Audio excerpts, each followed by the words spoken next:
Sutra teratai yang menakjubkan. Bab 7 Perumpamaan Kota Gaib. Sifat batin adalah murni, dapat mengamati 3 masa. Sinfasyang, Rabu 2 Februari 2022. Episode 983. Menghentikan kejahatan dan mencegah kesalahan, menghapus delusi yang ditimbulkan oleh kegelapan batin, delusi yang ditimbulkan oleh pandangan dan pemikiran keliru, serta delusi bagaikan butiran debu pasir. Sifat batin adalah murni, jelas dan tembus, dapat mengamati hingga kalpa sebanyak butiran debu dengan jelas, mencakup 3 masa dari awal hingga akhir, serta melintang ke seluruh alam dharma. Ini yang ingin disampaikan ke semua orang, bahwa dalam melatih diri, kita harus menghentikan kejahatan dan mencegah kesalahan. Harus menghapus delusi yang ditimbulkan oleh kegelapan batin, pandangan dan pemikiran keliru serta butiran debu pasir. Dalam keseharian kita harus setiap saat tanpa henti, dalam niat pikiran, harus senantiasa menghentikan kejahatan dan mencegah kesalahan. Batin kita, sejak kita memulai pelatihan diri, ketika badai debu pasir berhembus di luar sana, maka pintu dan jendela batin kita harus ditutup dengan rapat. Jika pintu dan jendela tidak tertutup dengan rapat, ketika debu pasir berterbangan, meja kursi yang sudah dilap seharian dalam sekejap saja kita menyentuhnya kembali, di atas meja tersebut sudah berdebu pasir lagi. Demikian juga dengan lantai yang awalnya sudah dipel dengan bersih. Namun karena pintu tidak tertutup dengan baik, jadinya lantai harus disapu lagi. Karena banyaknya debu pasir. Jelas-jelas ada menutup pintu, tapi kenapa tetap saja debu pasirnya begitu banyak? Debu pasirnya tetap saja bisa masuk? Meskipun kamu ada menutupnya, namun pintunya tidak tertutup rapat. Sama halnya juga dengan batin kita. Meskipun kita ada melatih diri, dalam melatih diri kita harus menaati sila. Kita harus menaati sila. Ini merupakan kewajiban kita. Sila yang utama kita tahu untuk menaatinya. Namun, sila yang kecil kita justru sering mengabaikannya. Inilah sebabnya mengapa tabiat buruk kita masih belum terkikis. Tidak bisa mengikis tabiat buruk. Ini disebabkan kita sering tidak menaruh perhatian pada ketidaktahuan kecil ini. Kita sepenuhnya masih tidak dapat menghapusnya, sehingga tabiat buruk kita masih belum bisa hilang. Jadi, karena kita sedang melatih diri, setiap hari kita mendengar dharma. Ini adalah setiap hari mendengar dharma. Kita harus lebih lagi dalam pelatihan tanpa henti. Mendengar dharma adalah melatih diri. Melatih diri adalah setiap waktu. Waktunya harus berkelanjutan. Sangat fokus, sangat ketat. Jangan ada sedikit pun celah. Jika ada sedikit celah saja, debu akan dengan mudah masuk. Tahun 2015, Malaysia melakukan pementasan Dharma bagaikan air. Dalam sebuah pementasan adaptasi sutra, ketika rekaman videonya dikirim kemari, terlihat ketika kita guru negara Wuda dipentaskan. Yusafen dan para artis pemeran utama juga bersama pergi ke sana. Terlihat guru negara Wuda menerima pengangkatan dari Kaisar Yichong, penghormatan dan penghargaan. Ketika kursi kayu gaharu disusun, saat akan duduk di kursi itu tanpa sengaja kakinya membentur sudut kursi. Demikianlah, lebam dan kemudian membengkak. Mulailah dioleskan dengan obat. Kulitnya mulai terkelupas, perlahan mulai membentuk borok wajah manusia. Sakitnya itu, Su Yafen ketika memerankan bagian itu di pentas dengan detail, sangat detail sekali, sangat seksama. Kita dapat melihat betapa rasa sakit yang memilukan tersebut. Penderitaan seperti ini sudah 10 kehidupan menjadi biku agung, namun kehidupan sebelum 10 kehidupan tersebut, karma sudah tercipta. Biarpun 10 kehidupan menjadi seorang biksu agung, menjalankan sila dengan sangat disiplin. Tiada celah untuk kebocoran sedikit pun. Sila, samadhi, kebijaksanaan. 3 latihan tanpa kebocoran. Tidak ada ajaran yang bocor. Sila dijalankan dengan sangat ketat. Jadi walaupun kekuatan karma selalu datang mencarinya, tetapi pintu sila tertutup rapat, kekuatan karma tidak dapat masuk. Jadi, sampai kehidupannya yang ke-11 ini, Kaisar Yichong dari dinasti Tang, terdapat guru negara Wuda, menghormati, memberi persembahan kepadanya. Setelah menerima persembahan, pintu keinginan pun terbuka. Itu adalah karma dari keangkuhan ini. Keangkuhan dari dimanjakan ini. Dengan terbukanya batin ini, datanglah kekuatan karma. Jadi haruslah melatih diri dengan sungguh-sungguh, menghentikan kejahatan dan mencegah kesalahan. Orang yang melatih diri hendaknya selalu waspada. Jangan memiliki niat pikiran buruk terhadap orang dan masalah. Jangan merugikan orang lain untuk memberi manfaat ke diri sendiri. Niat pikiran ini seharusnya tidak boleh ada. Dengan memiliki niat pikiran ini disebut niat pikiran buruk. Bukan hanya tidak boleh dilakukan, bahkan tidak boleh ada niat pikiran seperti ini. Ini disebut mencegah kesalahan. Begitu dilakukan, maka kita sudah melakukan kejahatan. Apabila kita hendak melakukannya, harus cepat-cepat dihentikan. Ini disebut menghentikan kejahatan. Bukan hanya tidak boleh dilakukan, sebelum melakukan harus segera dihentikan. Dalam keseharian pun tidak boleh ada niat pikiran buruk. Ini disebut menghentikan kejahatan dan mencegah kesalahan. Mencegah kesalahan dan menghentikan kejahatan, ini adalah benar-benar menjalankan sila. Dapat menjalankan sila dengan baik. Itu berarti memutus kegelapan batin. Kita tidak lagi melakukan kejahatan. Pikiran tidak bergejolak. Yang baru tidak datang, yang lama sudah kita lenyapkan. Yang lama sudah dilenyapkan.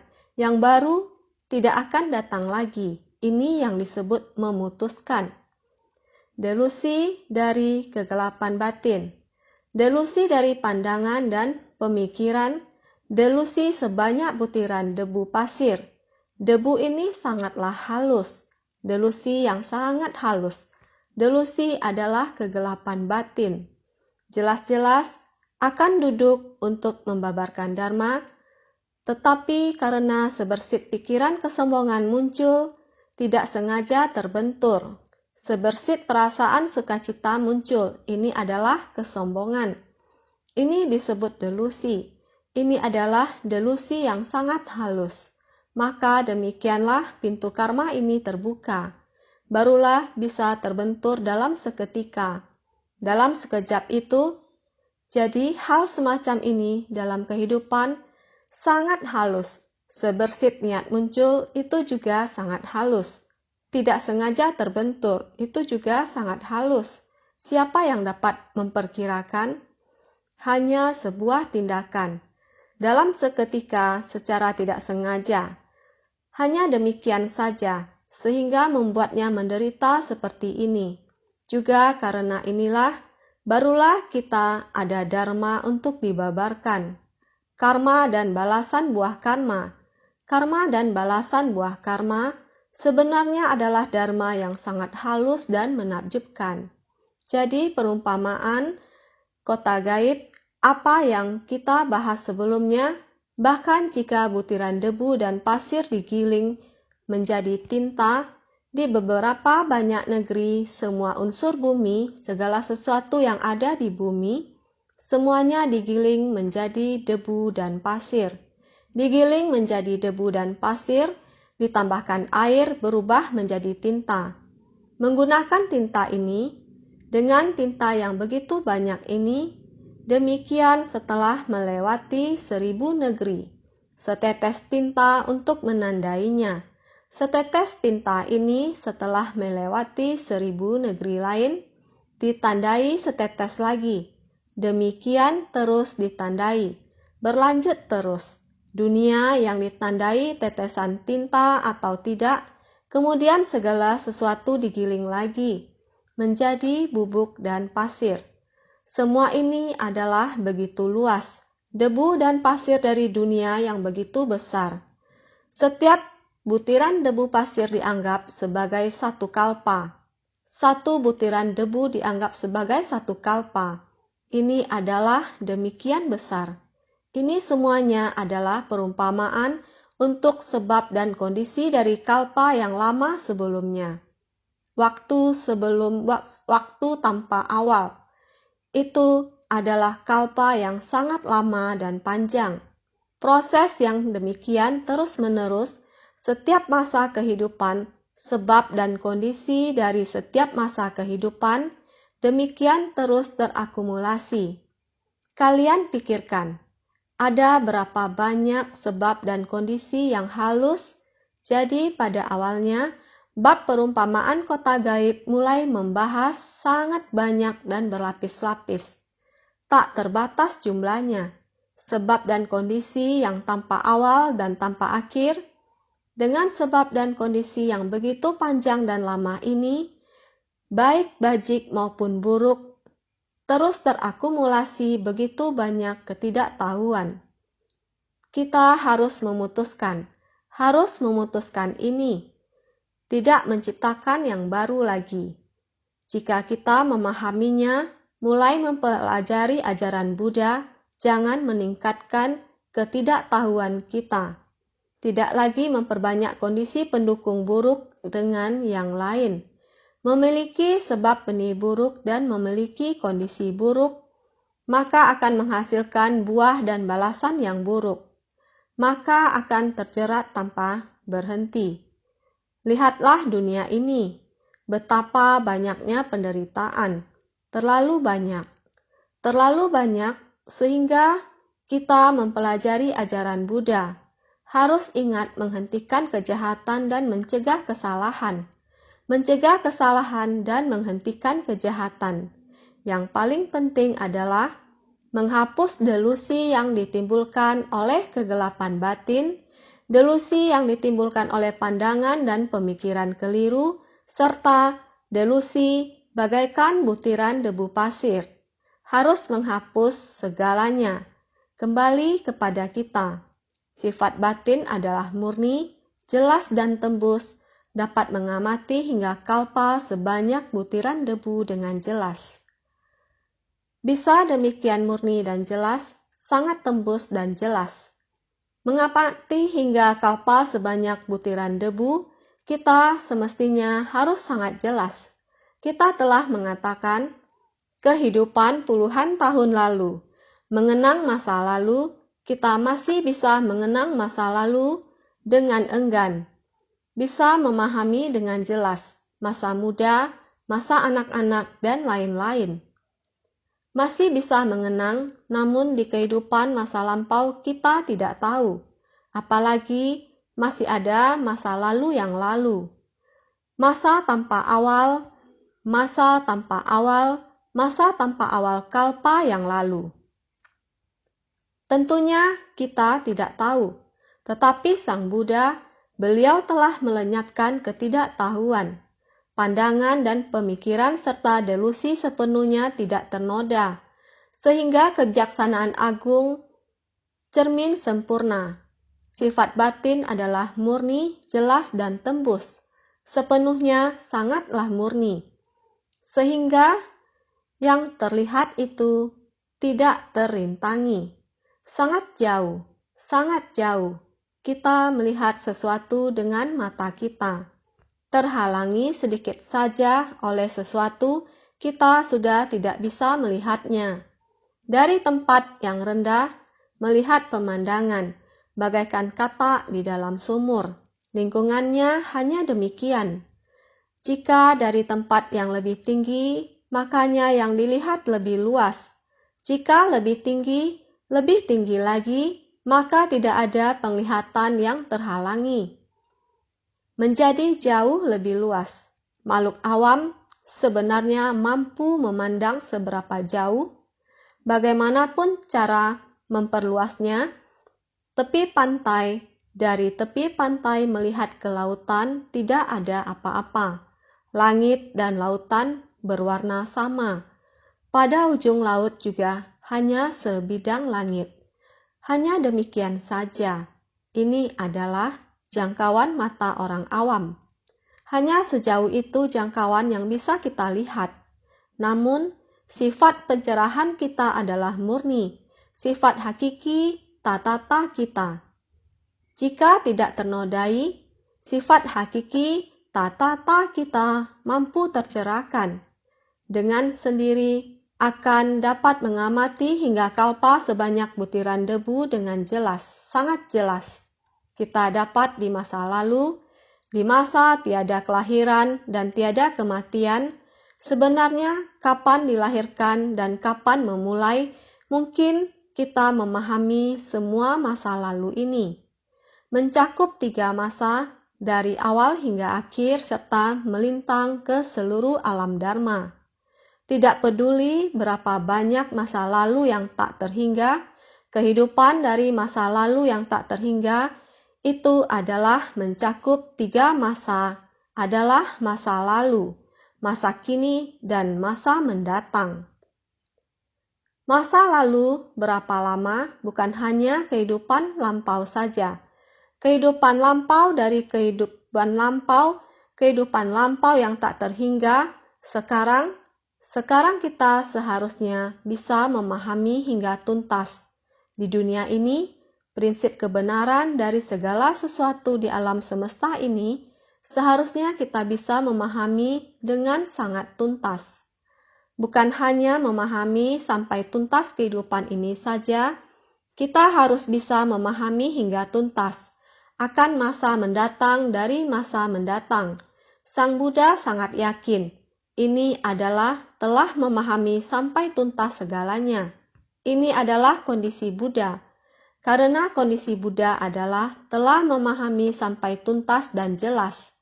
Jadi hendak memberitahukan kepada kita sebab dan kondisi yang menakjubkan ini tak terbayangkan. Dimulai sejak sebelum masa tanpa awal itu hingga sekarang. Bisa murni, selalu bisa mendengarkan Dharma. Ini adalah jalinan jodoh dengan Buddha sangat dalam. Jika di saat ini mengetahui Buddha Dharma, tapi tidak mampu sangat memahami sampai tuntas, ataupun niat terputus, ada gangguan, kita ada berapa banyak orang dulu sangat antusias, bergabung, bersumbangsi, berbagai macam sebab dan kondisi membuat dia timbul kerisauan. Terputus di tengah jalan. Ada satu waktu, paham, kembali lagi, mulai lagi dari awal, ini juga ada. Kita seharusnya bisa memahami ini adalah ada gangguan. Kita sekarang mungkin demikian juga. Kita telah membangkit tekad luhur di kalpa tanpa awal sebelumnya. Namun kita telah putus di tengah perjalanan, sebersit ketidaktahuan, mengikuti kondisi luar, terus mengejar kondisi luar, nafsu keinginan, dan sebagainya. Terus memperbanyak ketidaktahuan, terjerumus pada 3 alam kelahiran rendah dan bertumimbal lahir di 6 alam kelahiran. Semua ini adalah sebab dan kondisi yang sangat halus dan menakjubkan. Jadi, Buddha bersungguh hati dan berupaya ingin menuntun kita kembali agar kita dapat memahaminya dan kembali pada sebab dan kondisi di masa lampau.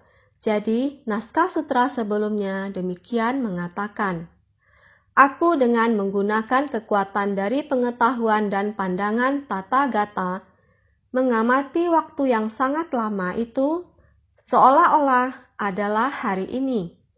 Pada ketika itu, Bhagawan karena ingin mengemukakan kembali maksudnya, berkata dalam bentuk syair.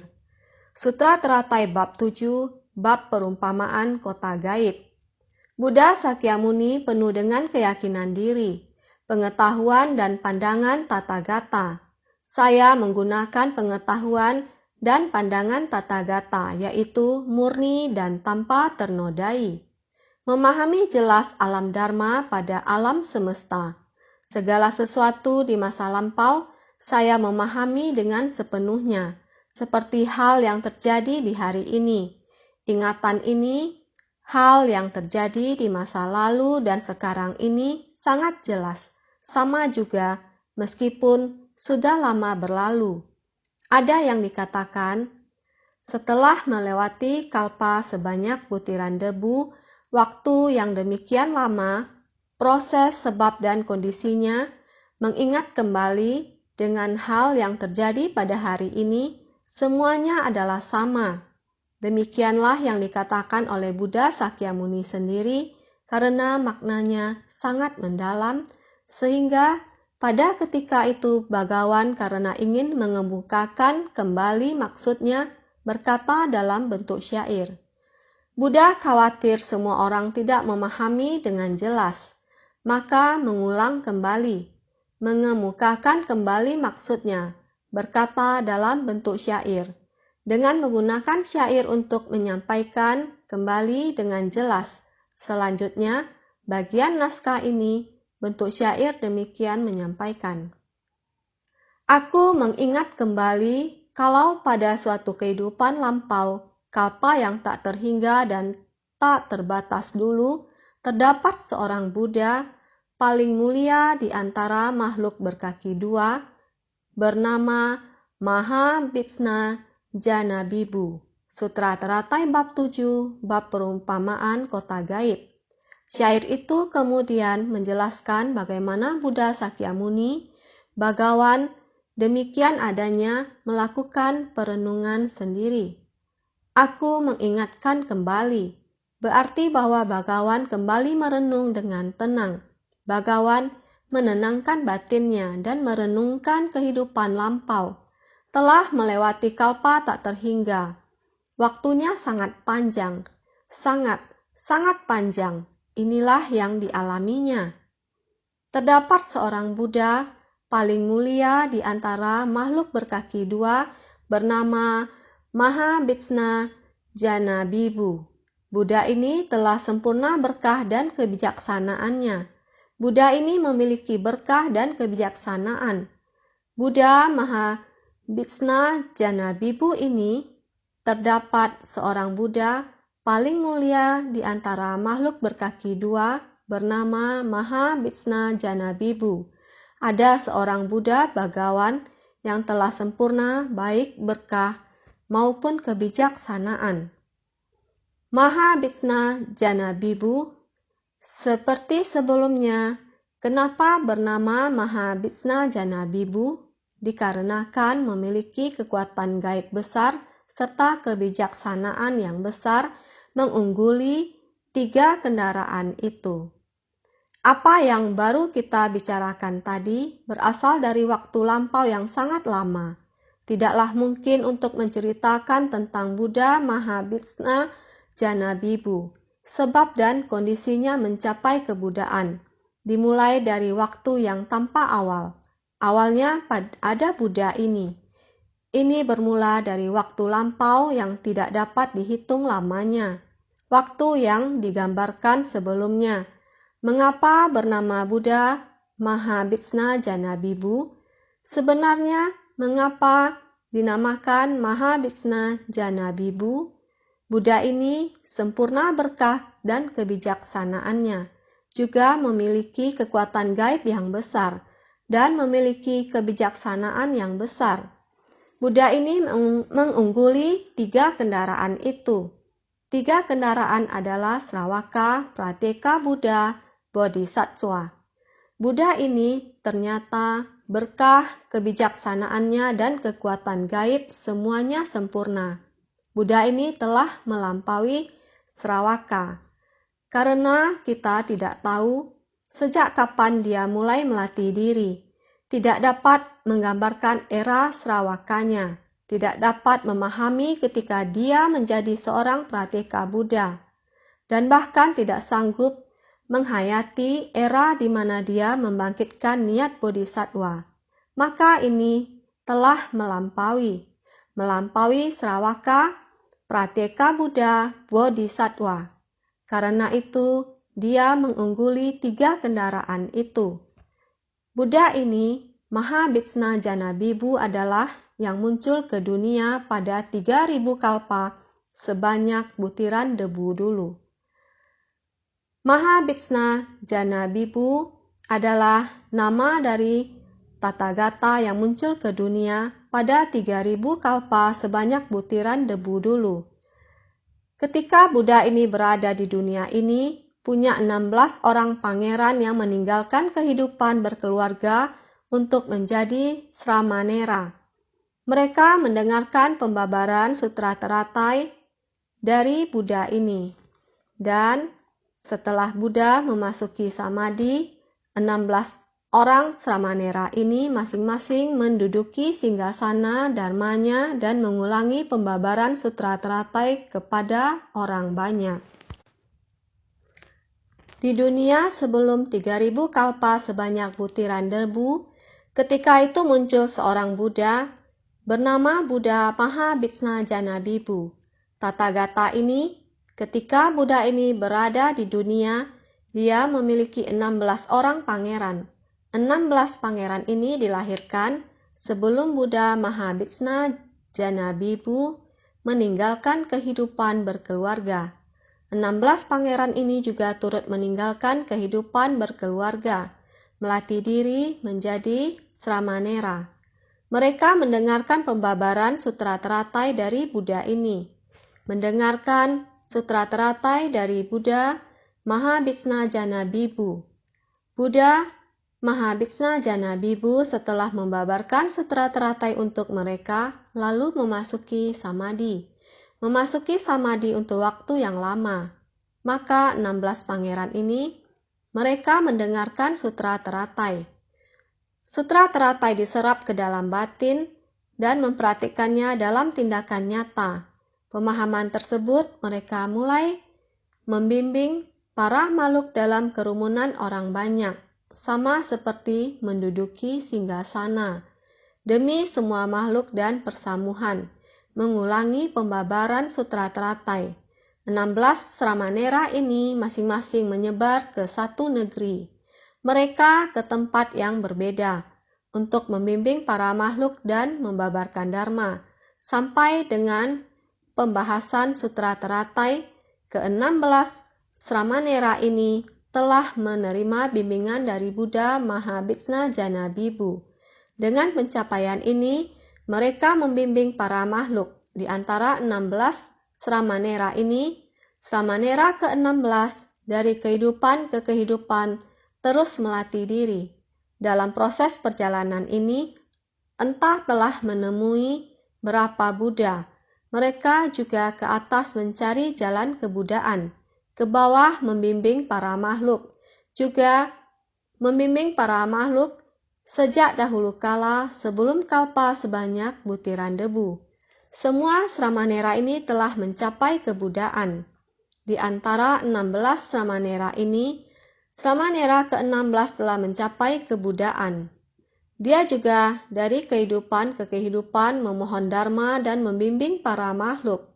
Setelah waktu yang sangat panjang, dan telah mencapai kebudaan, dia adalah Buddha Sakyamuni saat ini.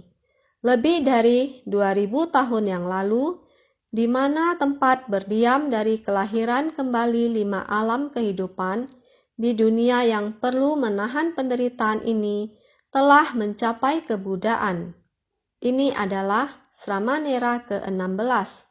Tekad hati Sramanera ke-16 ini Dia memahami ajaran Buddha, memahami bagaimana batin manusia memperbanyak kegelapan batin, memperbanyak hukum sebab akibat, selalu terus mengakumulasi karma kolektif para makhluk di tengah penderitaan di dunia yang perlu menahan penderitaan ini, di tempat berdiam dari para makhluk pada 5 alam tumimbar lahir, dunia yang dipenuhi 5 kekeruhan, di mana kekuatan karma yang diciptakan semakin banyak. Dia membangkitkan tekad, membangun ikrar. Adalah untuk para makhluk yang demikian keras kepala. Dunia yang demikian datang untuk menundukkan para makhluk. Untuk satu tujuan utama, datang ke dunia saha yang perlu menahan penderitaan ini. Setiap Buddha membimbing para makhluk di dunia masing-masing. Bahkan Buddha Amitabha adalah Samanera ke-9. Selanjutnya dapat dikatakan lagi ketika sampai benih sebab dan kondisi Mahabhiksna Janabibu, Buddha akan memahami 16 Ramanera. Mereka disebarkan melayani di dunia yang seperti apa. Kita dapat memahami sekarang bahwa Buddha Sakyamuni adalah urutan yang ke-16 ini. Kita telah memahami sekarang adalah memimpin ajaran kita adalah Buddha Sakyamuni. Dunianya lahir di dunia yang perlu menahan penderitaan ini. Jadi naskah sutra kita di sini, Samanera ke-16 telah mencapai kebudaan. Adalah guru pembimbing kita sekarang ini, Tathagata Sakyamuni. Samanera ke-16 telah mencapai kebudaan sebagai Tathagata Sakyamuni sekarang ini. Mereka yang mendengarkan pembabaran Dharma dari Samanera ke-16 adalah persamuhan yang duduk di sini sekarang. Yang ada di persamuhan sekarang ini maksudnya adalah di era Buddha Sakyamuni. Buddha Sakyamuni berkata, "Kalian orang yang saat ini duduk di sini adalah saat saya ada di era Buddha Mahabhiksna Janabibu. Saat mengajar sutra teratai dengan menjalin jodoh, terus sampai saat ini adalah pada masa Sang Buddha. Sang Buddha mengajarkan sutra teratai kepada khalayak yang hadir. Setiap orang adalah sama dengan Sang Buddha. Di era Buddha Mahabhiksna Janabibu, di era Samanera yang ke-16 membabarkan Dharma, dari saat itu hingga saat ini, persamuhan yang duduk di sini sekarang adalah orang yang hadir di sini. Setiap orang yang hadir di sini, orang-orang ini maksudnya di masa lalu. Buddha Sakyamuni dapat memberitahu semua orang bahwa kalian adalah orang-orang yang di masa lalu saya. Ada jalinan jodoh seperti ini. Jalinan jodoh sudah begitu lama, begitu panjang, sangat dahulu sekali. Jalinan terbentuk seperti ini. Sungguh, mungkin saja di 2000 tahun yang lalu kita juga berada di kerajaan Kapilavastu yang sama. Kita juga berada di India kuno. Tidak tahu berada di sudut mana. Mungkin di Nepal yang sekarang. Tempat ini di desa yang mana, yang pernah digugah dan dibimbing oleh Dharma Sang Buddha. Mungkin saja saat Sang Buddha mengajar sutra teratai, mungkin saja kita semua juga berada di dalam sana. Dalam kalpa tak terhingga terdahulu, kalpa dari partikel debu yang terdahulu, Buddha dapat menariknya hingga 2000-an tahun yang lalu dengan kita. Orang-orang yang sedang duduk dan mendengarkan Dharma menunjuk para makhluk yang telah menjalin jodoh pada masa tersebut. Kita terpisah jarak 2000-an tahun lebih dengan Sang Buddha. Apalagi Buddha Dharma dalam kehidupan kita sekarang, kita tetap menjalin jodoh ini dengan Buddha. Jalinan jodoh ini demikian menakjubkan sehingga dikatakan termasuk persamuhan agung sekarang pada masa Buddha Mahabhiksna Janabibu dulu telah menjalin jodoh dengan Sramanera ke-16 sehingga pada hari ini di hadapan Tathagata Sakyamuni dapat mendengarkan sutra teratai, tercerahkan dan memperoleh buah pencerahan. Pada masa Sramanera ke-16 hingga masa sekarang, sehingga sudah 2000-an tahun lamanya dari sekarang, Buddha Sakyamuni telah memberikan mereka peramalan, karena mereka telah tersadarkan. Dalam bab memberikan peramalan, Buddha lalu mengatakan, semua 500 murid yang duduk juga bisa menerima peramalan. Sekarang telah dimulai. 500 murid yang duduk bisa menerima peramalan. Semua orang ini telah menjalin jodoh dengan Sramanera ke-16 pada saat Buddha berada di dunia. Telah memberikan peramalan pada mereka semua. Pada masa mendatang, semua orang ini dapat mencapai kebudaan. Naskah sutra selanjutnya mengatakan, seandainya ada seorang menggunakan tenaganya untuk menggiling tanah dari 3000 maharibu dunia, di mana seluruh unsur bumi ini dijadikan tinta. Kemudian setelah melewati 1000 negeri, menjatuhkan setetes tinta dari partikel debu, secara demikian terus meneteskannya hingga seluruh tinta dari partikel debu itu habis. Sutra Teratai bab 7 bab perumpamaan kota gaib, yaitu dikatakan niat pikiran pada masa lampau yang tak terhingga lama kalpanya mulai dari Mahabitsna Jana Bibu Buddha. Seandainya ada seseorang menggunakan tenaganya untuk menggiling, berapa lama waktu yang sudah lalu itu? 3000 maharibu negeri ini. Menggunakan tenaga orang untuk menggiling maharibu negeri ini, semua benda yang berada di atas bumi ini telah menjadi pasir, tinta. Setelah melewati 1000 negeri, menjatuhkan setetes tinta dari partikel debu, pernah disampaikan sebelumnya. Secara demikian terus meneteskannya. Ini waktu yang sangat lama.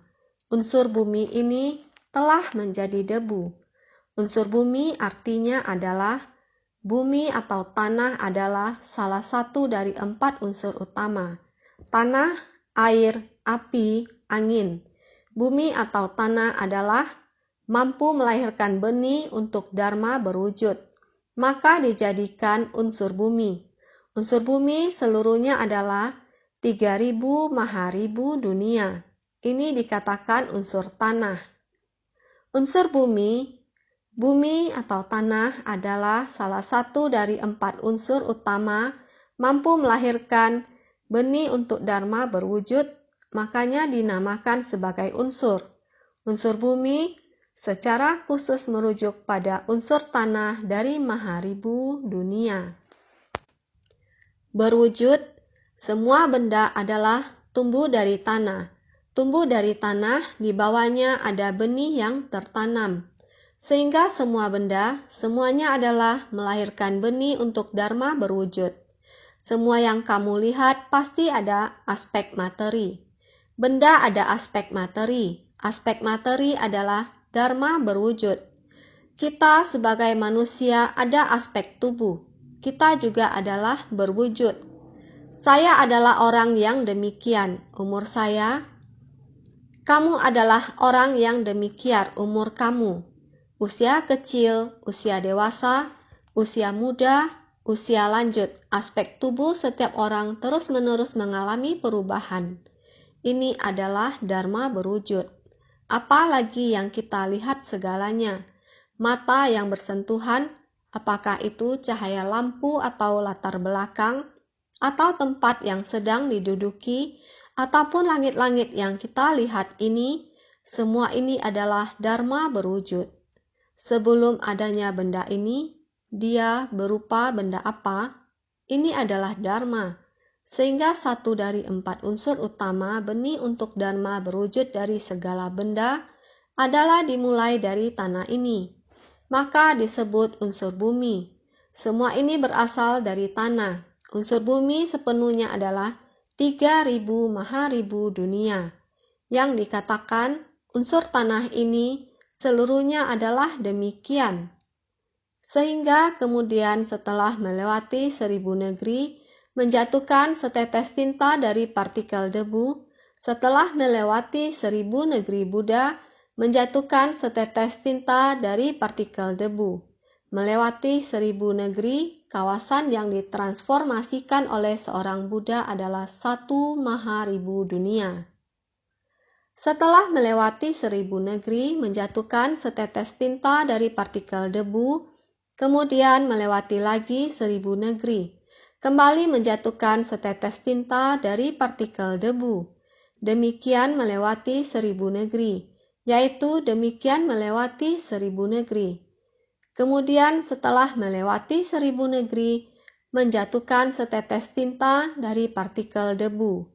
Seperti demikian, kawasan yang ditransformasikan oleh seorang Buddha adalah 1 maharibu dunia. Demikian kawasan yang ditransformasikan oleh seorang Buddha adalah 1 maharibu dunia. Coba pikirkan, seberapa besarnya perumpamaan demikian? Demikian setelah melewati 1.000 negeri, menjatuhkan setetes, sedangkan 999 negeri yang dilewati, masih ada negeri yang belum diteteskan, yaitu negeri yang diteteskan oleh raja. Tinta banyak tetapi diteteskan sedikit. Demikianlah tinta ini. Menjatuhkan setetes tinta dari partikel debu. Setelah melewati 1.000 negeri, menjatuhkan setetes, sedangkan 999 negeri yang dilewati adalah negeri-negeri yang tidak ditetesin. Tinta banyak tetapi diteteskan sedikit. Ada yang tidak diteteskan oleh orang ini. Tidak semua harus diteteskan. Sehingga berapa negeri satu tetes? Berapa negeri satu tetes? Maka ini menandakan banyaknya kalpa tetesan tinta dari partikel debu. Secara demikian, terus meneteskannya, sehingga seluruh tinta dari partikel debu itu habis. Dari 1.000 negeri Buddha ke 1.000 negeri Buddha lainnya, kembali menjatuhkan satu tetes, secara demikian. Terus meneteskan hingga seluruh tinta partikel debu dari unsur buminya 3.000 dunia habis. Ini digunakan untuk menunjukkan banyaknya negeri yang dilewati. Benar-benar sangat besar, sangat besar. Begitu banyak negeri, semua digiling menjadi tinta dari partikel debu dan diteteskan pada bumi. Seberapa lama waktunya? Pasir yang ada pada bumi ini disebut waktu, sehingga sangat lama waktunya. Sehingga bagian naskah sutra ini sesungguhnya kita harus menggunakan kebijaksanaan tertinggi untuk memahaminya. Yang seharusnya disampaikan kepada kita adalah, kita setiap orang dari asal tanpa awal telah memiliki sifat hakiki yang jernih dan murni. Dikarenakan kita terpengaruhi oleh debu ketidaktahuan yang tak terhingga jumlahnya telah menutupi kita. Maka kita sekarang harus kembali pada masa lampau, harus kembali pada masa lampau, harus giat, harus menghentikan kejahatan dan mencegah kesalahan, menghapus delusi yang ditimbulkan oleh kegelapan batin, delusi yang ditimbulkan oleh pandangan dan pemikiran keliru, serta delusi bagaikan butiran debu pasir. Kita harus kembali pada sifat batin yang murni, jelas dan tembus, dapat mengamati hingga kalpa sebanyak butiran debu dengan jelas. Kita dapat kembali pada masa lampau tanpa awal, di mana sifat hakiki kita yang murni dan jernih dapat mencakup 3 masa dari awal hingga akhir, dapat melintang sampai 3.000 maharibu dunia, 3.000 lagi, 3.000 lagi, sangat banyak, melintang sampai dunia yang meluas. Semua kembali pada seluruh alam dharma di alam semesta ini. sifat hakiki kita yang murni, jernih, tiada ternodai. Sehingga kita mempelajari ajaran Buddha benar-benar harus dengan sangat mudah, dengan kesungguhan hati untuk memahaminya, mencegah kesalahan dan menghentikan kejahatan. Jangan lagi menciptakan ketidaktahuan. Ketidaktahuan dan kerisauan di masa lampau kita harus segera melenyapkan. Janganlah menciptakan ketidaktahuan yang baru. Ini adalah yang terpenting bagi kita untuk memahaminya. Harus senantiasa lebih bersungguh hati.